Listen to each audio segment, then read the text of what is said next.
네, 시장의 퍼즐을 저희 조금 더 맞춰보겠습니다. 빅픽처인데요. 네, 최태규 전문가 만나보시죠. 전문가님 어서 오세요. 네, 반갑습니다. 이번 주 대응이 조금 힘듭니다. 저희가 시장이 워낙에 변동이 커가지고 오늘도 마찬가지고 조금 더 중심 잡아주시면 좋을 것 같은데요. 네. 하나씩 저희 얘기 한번 조금 나눠보도록 할게요. 네.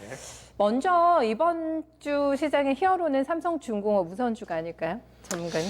예, 맞습니다. 네. 뭐 10번의 상한가 치고 또 하루 쉬었다가 오늘도 거의 상한가 언저리 갔다가 좀 내려왔는데 일단 최근 증시 보면은 어찌 보면은 기현상이죠. 우선주들이 이렇게 강하게 상승할 때는 시장의 고점이다라는 게 이제 속설인데 네. 뭐 그 가능성도 뭐 없지는 않아 보여요.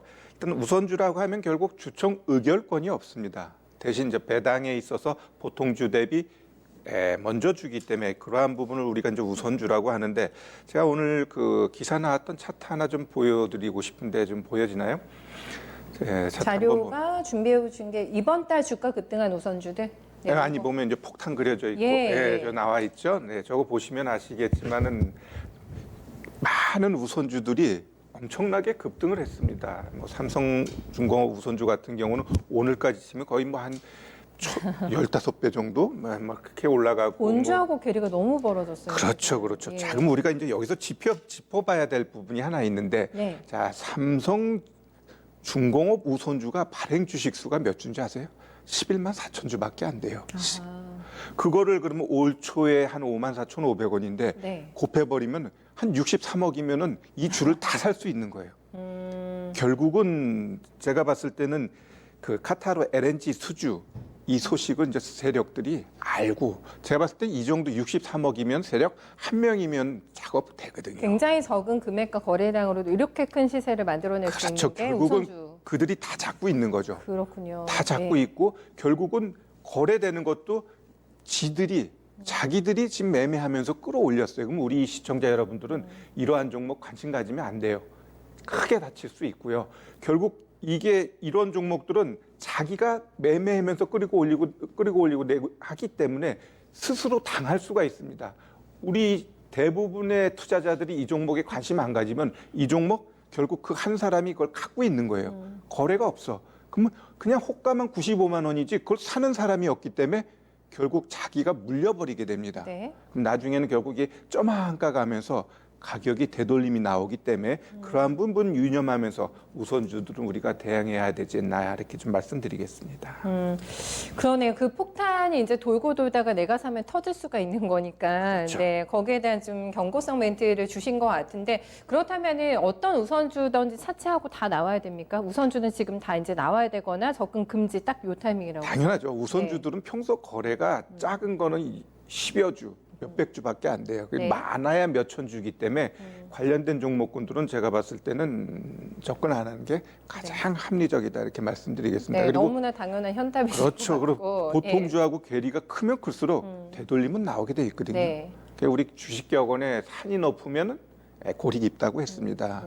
그러니까 너무 꼭지에 있는 것까지 먹으려고 하지 마시고 또 지나치게 시장과 비상식적으로 움직이는 종목은 관심 갖지 말자. 변동성을 주더라도 그건 시장의 투자자들이 움직이는 건지 아니면 몇몇의 세력이 움직이는 건지 우리는 알 수는 없지만 굳이 그렇게 변동 보이는 종목에 관심 가질 필요는 없다. 이렇게 좀 말씀드리겠습니다. 그럼 한 가지만 더 짚어주시면 처음에 서두에 말씀하셨던 시장의 꼭지의 신호가 우선주가 강한 거다 이렇게 얘기해 주셨는데 그 신호로 지금 시장 전반적인 흐름을 저희가 조금 파악을 해봐도 되긴 하나요? 일단 뭐 그거는 일반적인 얘기고 제가 봤을 때는 시장 북한 이슈로 인해 가지고 당분간은 답답한 시장이 이어질 수 있다 제가 말씀드렸어요. 네. 지금 시장 보면 북한의 그날 이후로 우리 시장은 어때요?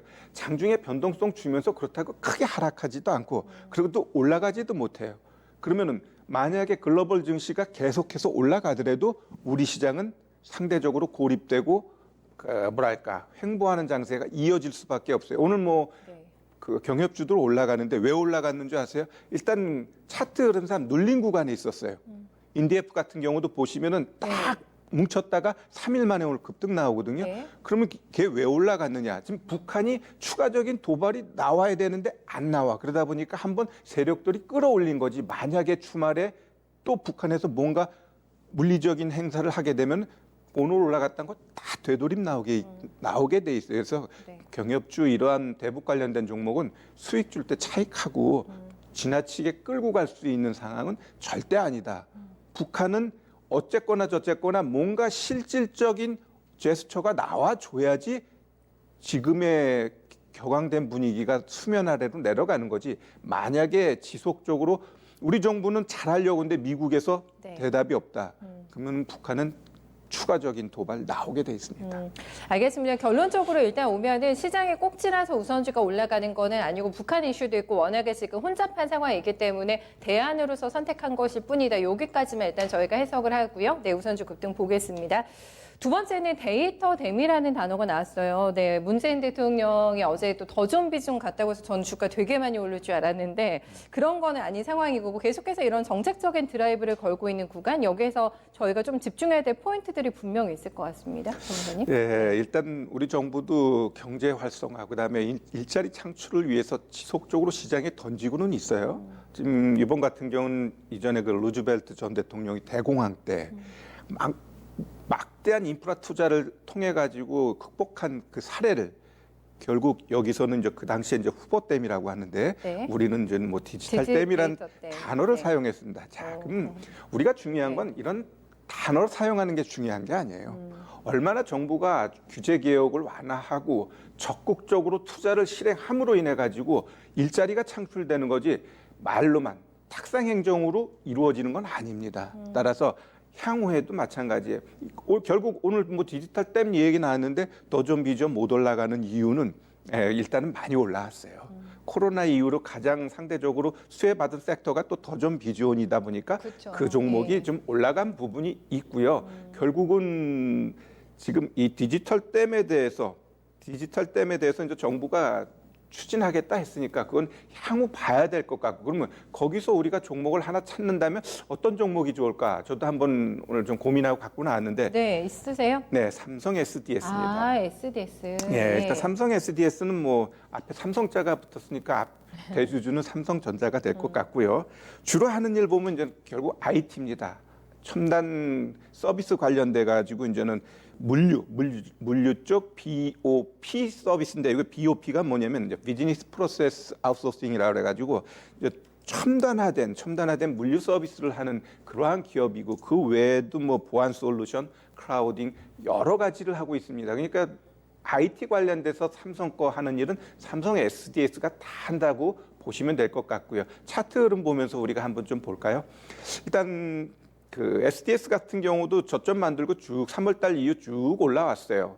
고점 만든 다음에 이제 조정 들어왔는데 제가 봐서는 항상 이야기하지만 전문가가 얘기하면 바로 사는 게 아니에요. 저는 눌림 구간을 굉장히 좋아하는데 자, 이 종목 같은 경우도 지금 올라오는 60일 이평선이 있습니다. 그러면 이게 바로 떨어질지 아니면 일주일, 2주일 걸릴지 몰라요. 그러면 내 관심 종목에 삼성 SDS를 놓는 겁니다. 그래 놓고 이날 시초가 저점을 훼손하지 않으면서 60일 이평선에서 언저리, 60일 이평선 근처가 올 수도 있고 살짝 내려갈 수도 있어요. 그 언저리 부분까지 오면은 1차 매수 가능하다 이렇게 좀 보여집니다. 이렇게 정배열 만들어 놓고 쉽게 깨지는 종목은 거의 없어요. 제가 봤을 때 정배열 만들어 놓고 깨지는 종목은 10개 중에 한 두세 개, 그 외에 7할 이상은 다시 반등하고 올라가니까 뭐 디지털 댐 이거에 부합하는 종목으로 삼성 SDS 우리가 한번 관심 갖고 지켜보자 이렇게 좀 말씀드려 보겠습니다. 네, 네이버나 카카오 같은 경우에는 뭐 이것도 핵심 종목으로 저희가 봐야 되는 쪽, 네, 신고가 그렇죠. 종목이잖아요. 어찌 보면 네. 대표적인 종목이기 때문에 네. 제가 이제 말은 안 했지만 네이버 같은 경우 신고가 치고 있고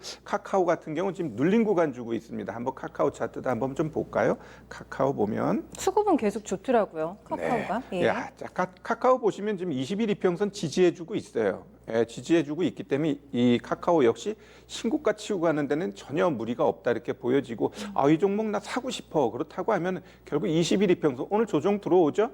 갭 떠서 내려왔기 때문에 이제 음봉인데 제가 봤을 때는 20일 이평선 요 정도 가격대에서 보면 될 것 같고 이 가격을 훼손할 때는 우리가 좀 손절할 필요는 있습니다. 요 보시면 아시겠지만 요 시초가가 24만 7,500원인데 이 가격을 깨게 되면은 우리가 좀 위험 관리할 필요 있어요. 왜냐하면 여기를 박스를 깨고 내려간다는 건 추가적으로 좀 더 떨어질 가능성이 무턱대고 종목들이 계속적으로 올라가지는 않거든요. 그렇다고 하면은 이 가격대를 깨게 되면은 좀 위험 관리하고 다시 하단에서 다시 그 뭐랄까 공략을 모색하는 자리를 찾는 게 좋을 것 같습니다. 네이버도 비슷한 패턴으로 대응하면 될까요, 전문가님? 그렇죠. 네. 알겠습니다.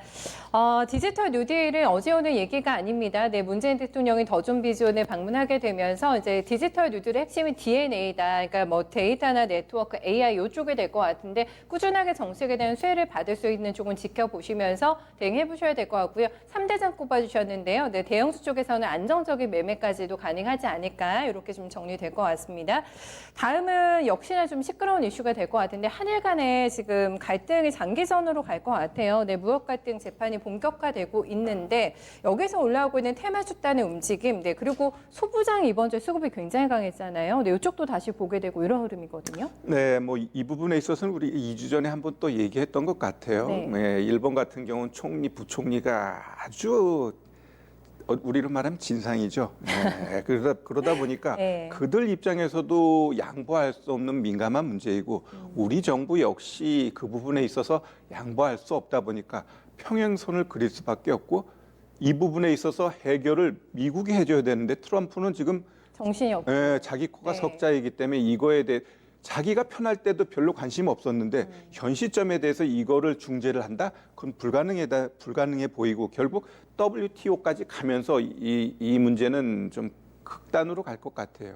그러면은 관련된 종목군들은 올라갈 땐 차익을 해야 되지만 눌림을 줄 때는 우리가 매매할 필요가 있다 이렇게 보여지고 일단 그 당시 얘기할 때 동직세미캠은 그전에도 그렇고 지금도 가장 대장주로서 오늘 52주 신고가 네. 만들었죠.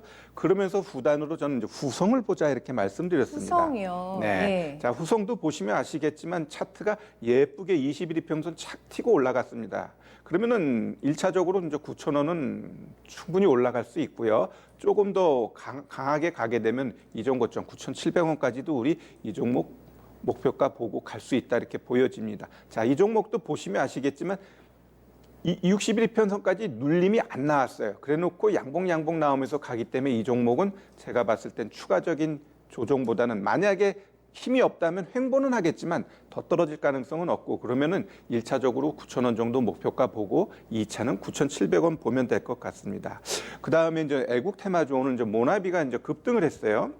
상한가 들어갔는데 왜 올라갔냐? 차트 보시면 최근에 고점 처음 불거졌을 때 고점 만들고 눌림 들어왔습니다. 자, 그럼 이 종목도 보셔요. 그러면 눌림이 이 21일 평선, 그 다음에 60일까지 가지도 않고 오늘 강하게 올라갔죠. 그러면은 이런 테마주들은 올라갔을 때 쫓아가는 게 아니라 조정 줄 때 눌림 보면서 하단에 보면 거래가 이제 씨가 마릅니다. 씨가 말어. 거의 거래가 없죠.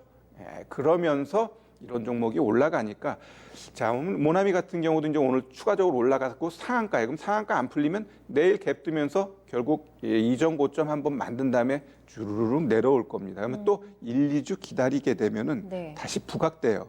그때 다시 접근하면 된다. 이렇게 좀 말씀드리겠습니다. 네, 하이트진로 같은 경우에는 조금 차별화된 길을 걷고 있잖아요. 애국 테마주 안에서도 뭐 독주가 이어지고 있는 상황인데 굉장히 서프라이즈한 실적도 기대가 되고 있는 상황이라서 거의 신고가 권역이긴 한데 이것도 애국 테마주나 그래 실적주로 본다면 좀 접근이 가능할까요? 하이트진로?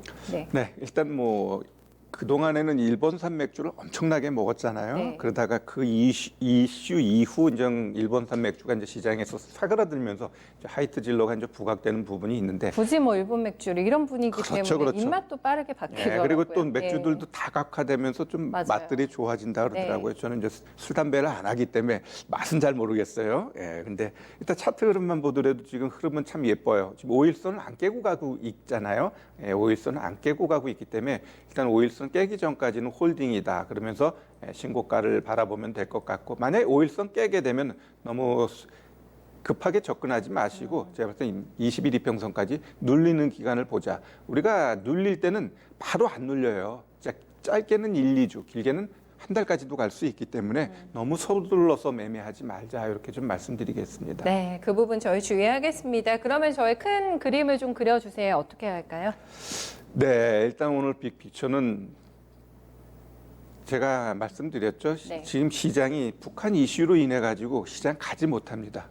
따라서 시장보다는 우리가 이제 종목을 대응해 종목 대응. 일단 테마주는 급등했을 때는 차익하고 그러면서 많이 올라갔던 종목은 이제는 이제 차익하는 자리가 나와요. 그러면 낙폭과대 종목 중에 정배열 초입 종목들을 우리가 찾아가지고 매매하면 시장에서 보다 더 좀 알찬 수익이 가능하다. 이렇게 좀 말씀드리겠습니다. 정배열 종목을 공략하자. 네, 그것까지 힌트 주셨네요. 네, 이번 주도 수고 많으셨습니다. 고맙습니다. 네, 감사합니다.